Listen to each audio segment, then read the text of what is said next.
नमस्कार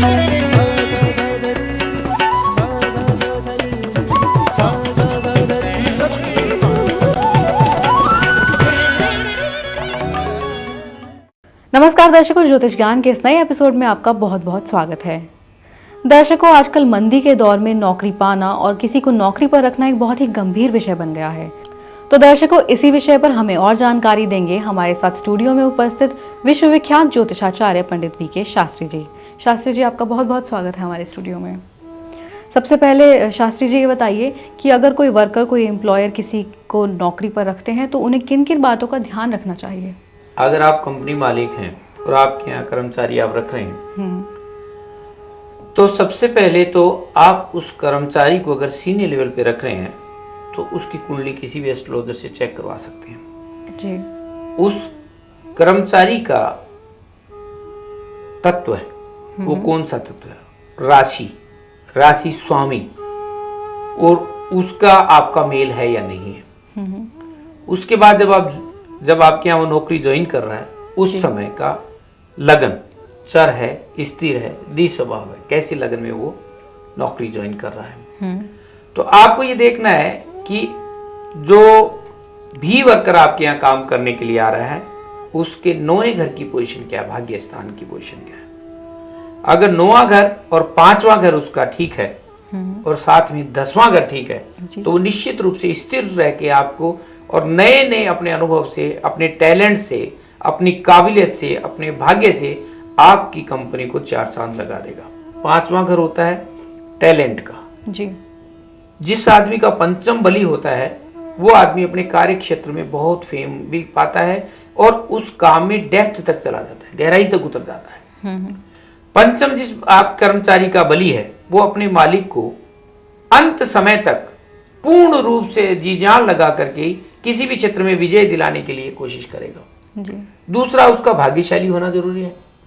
तो 9वां घर होता है किसी भी व्यक्ति के भाग्य का। तो जो आदमी आपके साथ जुड़ रहा है उसके भाग्य स्थान की स्थिति क्या है, क्या उसके आने के बाद आपकी कंपनी तरक्की करेगी, क्या आपके रुके हुए काम है वो बनेंगे, क्या जो नए नए ऑर्डर और मिलेंगे आपको। ये जो कंपनी के मालिक और कंपनी का नाम और कंपनी के जो सीनियर कर्मचारी हैं इन सब के भाग्य से कंपनी चलती है। उदाहरण के तौर पे आपका मार्केटिंग का आदमी है, वो कहीं ऑर्डर लेने गया तो सबसे पहले उस आदमी का भाग्य है, यानी उस दिन उस आदमी के भाग्य के हिसाब से तो उसको ऑर्डर मिलेगा, कंपनी के नाम से तो मिलेगा ही मिलेगा, साथ में उसके भी भाग्य की स्थिति बहुत महत्वपूर्ण है कि वो जहां जाए वहां उसको प्यार मिले, उसे यश मिले और उसे काम मिले। तो एक 9वां स्थान, एक 5वां स्थान, एक होता है 10वां स्थान। काम करने वाले आदमी का रोजगार का स्थान 7वां और 10वां होता है। तो 10वें स्थान की उसकी पोजीशन देख लें जी। अगर 10वें स्थान में उसके स्थिर ग्रह है तो वो स्थिर रहेगा आपके पास।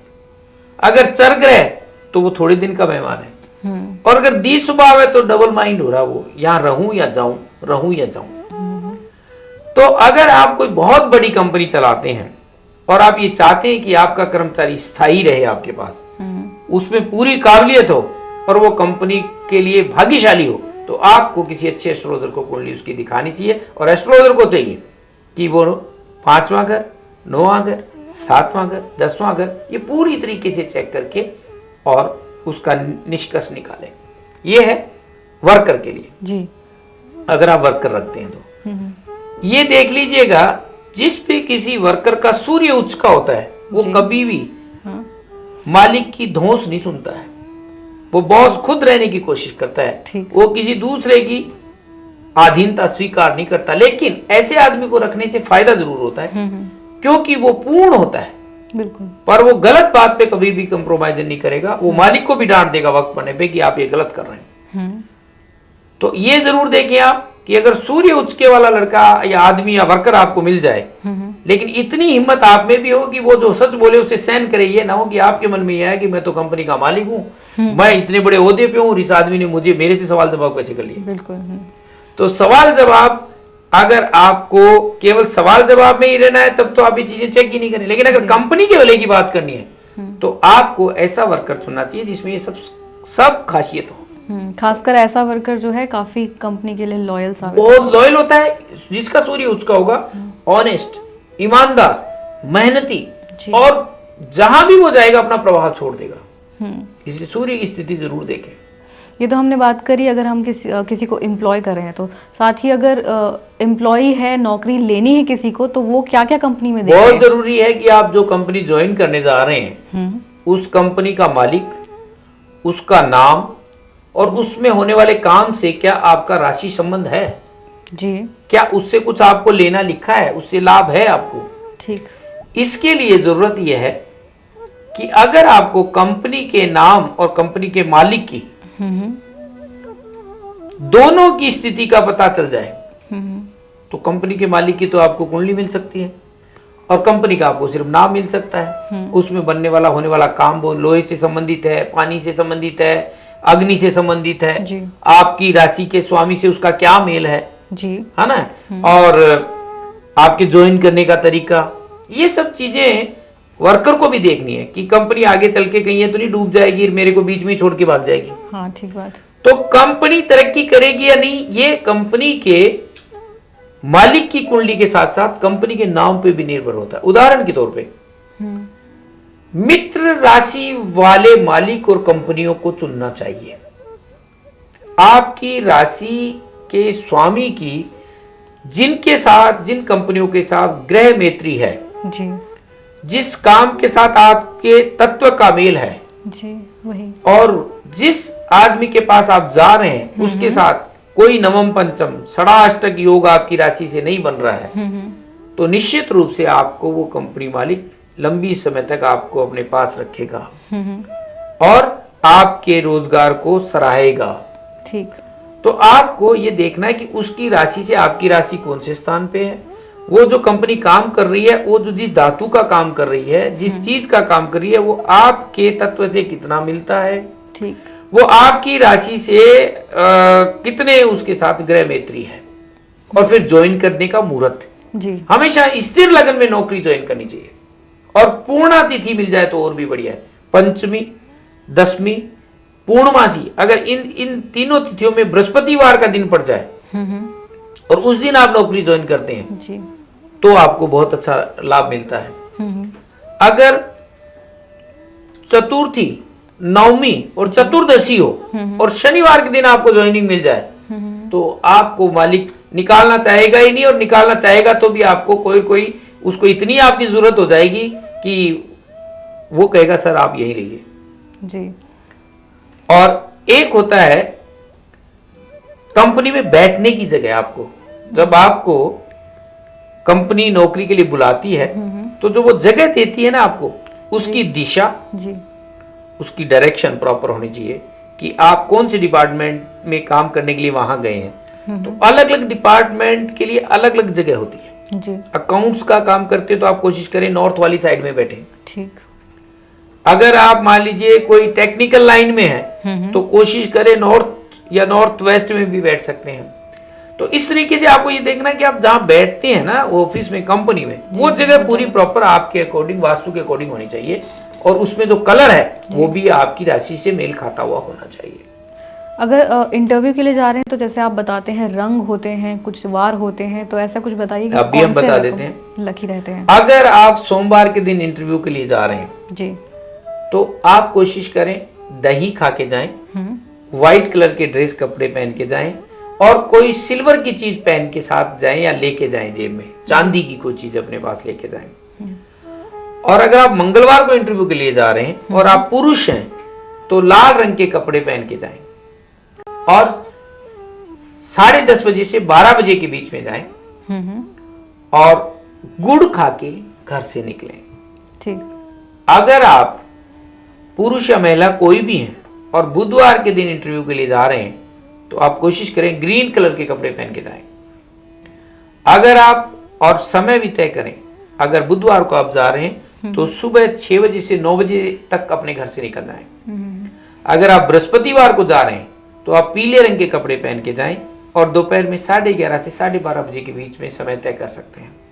अगर आप शुक्रवार को जा रहे हैं तो कोशिश करें चमकीले कपड़े या आधुनिक कपड़े या परफ्यूम वगैरह लगा करके आप जाएं और आप एकदम सज धज के अपने जाएं, आपको इंटरव्यू में निश्चित रूप से सिलेक्शन भी मिलेगा और कामयाबी भी मिलेगी। तो चमकीले वस्त्र पहन करके, परफ्यूम इत्यादि लगा करके और बिल्कुल सुंदर अपने आप को श्रृंगार करके, चाहे पुरुष है चाहे स्त्री है, अगर आप जाएंगे शुक्रवार के दिन तो आपको नौकरी के चांस अधिक हैं। अगर आप शनिवार के दिन जाते हैं तो स्काई ब्लू या पर्पल कलर के कपड़े पहन के जाएं और कोशिश करें कि सौंफ या थोड़ी सी हो सके तो उड़द और दही खा के, उड़द दही नहीं सही, उड़द की दाल ही खा लें, उड़द की दाल खा के आप चले जाएं तो उससे भी आपको लाभ होता है।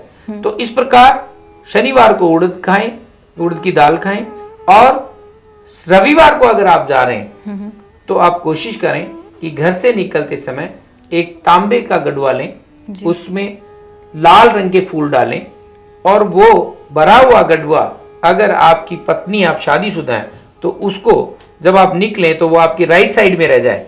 अगर वो जाते समय आपको वो पुष्प, फिर जब आप निकलने लगे जो लाल रंग का पुष्प है वो आपको अगर पकड़ा दे तो निश्चित रूप से शगुन शुभ होते हैं।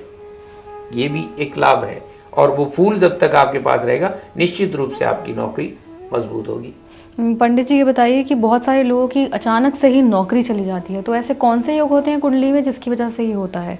देखिए, अचानक जो नौकरी जाती है उसके कई कारण रहते हैं। 7वें घर के ऊपर अगर क्रूर ग्रह की दृष्टि आ गई और पाप ग्रह की दृष्टि पड़ गई और लाभ स्थान के ऊपर अनिष्ट ग्रहों का प्रभाव हो गया तो निश्चित रूप से आपके लाभ बंद हो जाते हैं। तो लाभ स्थान पे अगर कोई क्रूर ग्रह की दृष्टि है, कोई पाप ग्रह की दृष्टि हो गई है और सप्तम स्थान पे कोई क्रूर ग्रह की दृष्टि आ गई तो आपकी नौकरी चली जाएगी। ऐसे ही बहुत सारे लोग होते हैं जो कि काफ़ी टैलेंटेड होते हैं लेकिन उस तरह की उन्हें नौकरी नहीं मिल पाती है और पैसे भी उतने नहीं मिल पाते हैं, तो उसके पीछे क्या कारण होते हैं? उसके पीछे 9वां घर भाग्य है। कई लोग हैं जो जिंदगी में पूरी मेहनत करते हैं और लाइफ संघर्ष करते हैं, स्ट्रगल करते हैं, उन्हें ना यश मिलता ना पैसा मिलता, और कुछ लोग हैं थोड़ी सी मेहनत में ही कहां से कहां पहुंच जाते हैं। तो इसके लिए 9वां घर, आपके भाग्य स्थान की स्थिति और आपके लाभ स्थान की स्थिति, ये दोनों देखनी पड़ेगी। और कई लोग बहुत मेहनत करते हैं और कई कम मेहनत करते हैं, तो जो मेहनत और अधिक सुख का जो स्थिति है वो देखी जाती है चौथे घर से। तो अगर किसी का चतुरेश बलवान है और 9वें घर का स्वामी बलवान है, लाभेश बलवान है, तो थोड़ी सी मेहनत से ही वो जिंदगी में राइज कर लेता है। और जिसका चतुरेश कमजोर है, सप्तमेश कमजोर है, नवमेश कमजोर है, तो वो बेचारा जिंदगी भर स्ट्रगल ही करता रहता है और उसे फिर भी लाभ नहीं मिलता जी। तो ये ग्रहों की और नक्षत्रों की माया है सारी। कंपनी में ऊंचा पद पाने के लिए, प्रमोशन के लिए कुछ ऐसे उपाय बता सकते हैं आप जो हर कोई कर पाए? हाँ बिल्कुल, और ये बहुत स्ट्रिक्ट उपाय है। अगर आपको अपने बॉस की कृपा चाहिए तो आप सूर्य को मजबूत करें, सूर्य को नमस्कार करें, सूर्य को जल दें, और सूर्य बॉस का कारक होता है। अगर आपको प्रमोशन चाहिए या बॉस की कृपा चाहिए तो आप सूर्य को स्ट्रॉन्ग करें, सूर्य के लिए माणिक पहने, सूर्य के लिए आप सूर्य नमस्कार करें, रोज सूर्य को जल दें, आदित्य हृदय स्तोत्र का पाठ करें। और जब भी आप मालिक के सामने जाएं तो कोशिश करें कि आप मालिक के उत्तर और पूरब वाली दिशा को छोड़ के और दूसरे किसी भी हिस्से में बैठें जी। हाँ, अगर आप मालिक से उत्तर और पूरब के कोने में बैठ के बात करते हैं तो लाभ होता है। उत्तर और पश्चिम के कोने में बैठ के बात करेंगे तो आपको मालिक की कृपा आप पे नहीं बन सकती। इसलिए कभी भी उत्तर दिशा में बैठें या पूर्व दिशा में बैठें तो मालिक की कृपा आप पे पूरी रहेगी, आपके बॉस की कृपा, और सूर्य का मजबूत होना जरूरी है बॉस की कृपा के लिए। और एक छोटा सा नुस्खा और है जी, बॉस की कृपा प्राप्त करने के लिए बेल पत्र की जड़ आप जेब में लेके जाएं, लाल कपड़े में बांध के उसे संडे के दिन अपने जेब में रखें और नौकरी पे जाएं। आपके बॉस से अगर आपकी खटपट है तो निश्चित रूप से उसमें आराम मिलेगा। तो दर्शकों, अगर आपको भी अपने जीवन से संबंधित ऐसी कोई जानकारी चाहिए तो आप पंडित वी के शास्त्री जी को अपनी जन्म कुंडली दिखा सकते हैं, हस्तरेखा दिखा सकते हैं और अपना वास्तु चेक करवा सकते हैं। इसके लिए आप उनका पता नोट कर लीजिए।